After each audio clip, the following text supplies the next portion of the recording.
이재명 정부 지역발전 전략 5극 3특 검토. 2025년 출범한 이재명 정부는 대한민국이 직면한 가장 근본적인 위기, 즉 수도권 과밀화와 비수도권의 동시 소멸이라는 구조적 문제에 직면했다.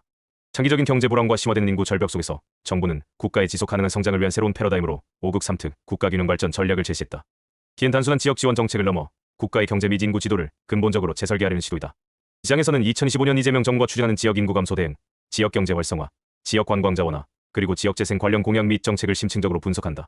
먼저 정부의 거시적 청사진인 5극 3특 프레임워크를 해보하고 이 전략이 어떻게 네 가지 핵심 정책 분야 인구, 경제, 관광, 재생에서 구체적인 정책 수단으로 발현된지 체계적으로 추적할 것이다. 이를 통해 이재명 정부의 지역발전 전략이 가진 비전의 상호 연결성과 잠재적 파급력, 그리고 당면한 도전 과제를 검토할 것이다. 1.5극 3특 프레임워크 국가균형 발전의 새로운 패러다임.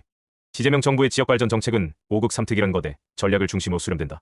이는 수도권 1극 체제를 다극 체제로 전환하여 국가 전체의 성장 동력을 다변화하려는 야심찬 구상으로 모든 개별 정책의 근간을 이룬다.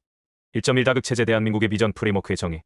5극 3특 전략의 핵심은 전국을 5개의 초광역권 및 regional pows과 3개의 특별자치도 spatial autonomous zones로 재편한 것이다. 5극 5 pows 수도권, 동남권 물경, 대경권 대구 경북, 중부권 충청권, 호남권을 5대 성장 거점으로 육성한다. 3특 3 spatial zones 제주, 강원, 전북은 고도의 자치권을 부여받는 특별자치도서 독자적인 경쟁력을 강화한다. 기구상은 단순한 구호에 그치지 않고 각 권역별로 특별지방자치단체를 구성하여 실질적인 권한을 부여하는 통치구조의 개편을 포함한다. 이는 서울이라는 1기통 엔진에 의존하던 국가발전 모델을 다수의 엔진이 함께 작동하는 6기통, 8기통 엔진으로 전환하려는 명확한 의지를 보여준다. 1.2 통합과 성장의 핵심 동력 인프라와 산업. 정부는 이들 권역을 유기적으로 연결하고 자생력을 갖추게 하기 위해 교통 인프라와 산업 정책을 핵심 수단으로 활용한다.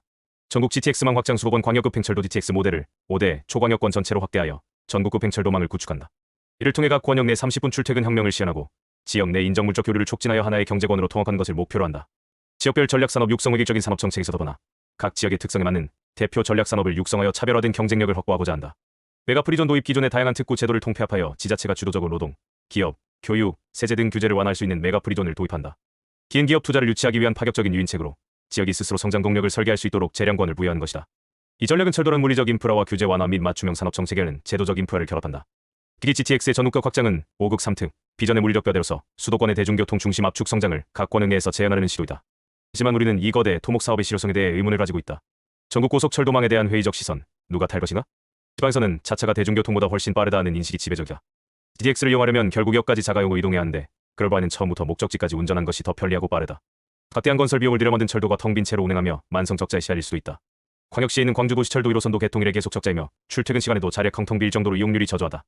한편으로 지방의 가장 큰 장점 중 하나는 교통체증이 없는 쾌적한 도로 환경이다. 존재하지 않는 문제를 해결하기 위해 막대한 세금을 쏟아붓고 산을 깎는 등 환경을 파괴하면서까지 철도를 건설한 것이 과연 합당한지에 대한 검토가 필요하다. 고속철도의 대안들. 거대한 철도망 건설 대신 훨씬 적은 비용으로 주민들의 삶의 질을 실질적으로 높일 수 있는 현실적인 대안들을 생각해본다. 전기차 인프라 강화. 지방은 단독주택이 많아 아파트 중심의 도시보다 전기차 가정용 충전기 집밥 설치가 훨씬 예리하다. 이 잘 갖춰진 도로망을 활용해서 전기차 보급 및 충전 인프라 지원에 집중한 것이 더 현실적이고 친환경적인 대안이 될 수 있다. 초지역적 데벨로커 교통망 확대. 운전이 어려운 노년층 등 교통약자를 위해서는 거대 철도망보다 훨씬 섬세한 접근이 필요하다. 천원 택시 및 무료버스. 이미 여러 지자체에서 성공적으로 운영 중인 천원 택시나 무료버스 제도를 확대하는 것이 더 효과적일 수도 있다. 수용답형 버스 DRT 정태주는 나주 혁신도시에서 운영 중인 나주 콜버스의 긍정적인 경험을 공유한다. 어플로 버스를 호출하면 가까운 정류장으로 버스가 와서 나를 태워가는 수용답형 무료버스는 버스를 기다릴 필요가 없어 택시처럼 편리하게 이용할 수 있다.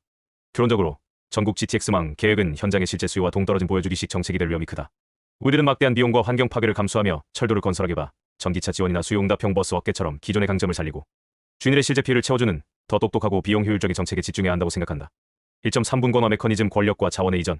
새로운 지역 거점에 실질적인 힘을 부여하기 위해 정부는 거버넌스와 공공재정 분야에서 구조적 개혁을 추진한다. 재정분권. 지방자치단체의 법인세 자치권을 확대하고 지방교부세를 확충하여 지역의 재정 자립도를 높인다. 행정분권. 도시계획, 산업, 환경 등 중앙정부와 국정하던 핵심 권한을 지방으로 대폭 이양하고 이 과정을 총괄할 국가자치분권회의를 신설한다. 정책분권. 지역별 생활비 격차를 반영하여 최저임금을 차등 적용할 수 있도록 한 방안을 추진한다. 긴 현행 전국 단일 최저임금제에서 벗어나는 중대한 변화다. 이러한 분권화 조치들은 대한민국을 고도로 중앙집권화된 단일 국가에서 실질적인 권한을 분산시킨 준연방제적 국가로 전환하려는 시도로 해석될 수 있다. 부인세, 도시계획, 최저임금 등은 전통적으로 중앙정부의 고유 권한이었으나 이를 지방에 이양함으로써 지역 간 정책 경쟁을 유도하고 각자의 실정에 맞는 발전 전략을 추구할 수 있는 길을 열어준 것이다. 기는 긍정적으로는 경쟁적 분권화의 선순환을 낳을 수 있지만 부정적으로는 세금 및 노동 기준이나 경쟁 레이스 투 더 버텀을 촉발하거나 관리 감독이 부재할 경우 지역 간 불균형을 심화시킬 위험도 내포한다. 기정책의 성패는 중앙부처의 뿌리 깊은 저항과 자원 배분을 둘러싼 지역 간 갈등을 어떻게 극복하느냐에 달려있으며 국가자치분권회의의 역할이 결정적인 변수가 될 것이다. 부인은 이런 득진적인 지방분권에 대해 시기상조로 생각한다. 그 이유는 지방 거버넌스에 대한 깊은 불신에 있다. 토 세력과 이해관계 심준용은 지방에서의 경험을 바탕으로 거의 모든 것이 이해관계에 의해 결정된다고 말한다. 외부에 좋은 아이디어가 유입되어도 지역의 기득권 세력, 즉 토 세력들은 그것을 발전시킬 생각보다 어떻게 하면 내가 빼먹을 수 있는 구멍을 만들까를 먼저 고민한다는 것이다.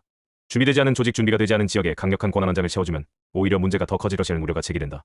권은 곧 돈인데 보조금에 익숙한 지역들은 이 권한을 자생력 강화가 아닌 중앙정부의 돈을 더 많이 끌어오는 수단으로만 활용할 가능성이 높다. 주착관계 정태주는 지역 공무원과 민원이 너무 가까워져 형님, 해드릴게요 시계사적 관계로 변질된 경우를 자주 목격했다고 지적한다. 광역순환보직제. 이러한 유착관계를 끊기 위한 현실적인 대안으로 광역순환보직제를 생각해보았다. 광역순환보직제는 현재 시청, 군청 공무원들이 한 지역에만 머무는 것과 달리 경찰이나 소방관처럼 특정 광역권의 전라남도 내의 여러 지자체를 순환하며 근무하게 하는 방식이다. 이는 공무원이 한 지역의 토 세력이나 민원인과 과도하게 유착되는 것을 원천적으로 차단하는 효과를 가진다. 소방조직이 이러한 순환 근무를 하는 이유도 한 곳에 오래 머물렀을 때 생길 수 있는 곤란한 상황 청탁 등을 막기 위함이다. 계약직 공무원의 역설적 힘. 더 나아가 공무원 조직 자체의 체질 개선을 위해 계약직 공무원의 역할을 재조명할 필요도 있다. 철밥통이라는 안정성은 공무원들이 일을 열심히 하지 않게 만든 가장 큰 원인이다. 심준용은 자신의 공무원 시절 경험을 바탕으로 일을 열심히 할수록 오히려 너 뭐 뒷돈 받았냐는 식의 의심을 받고 감사를 더 많이 받는 조직 문화를 경험했다.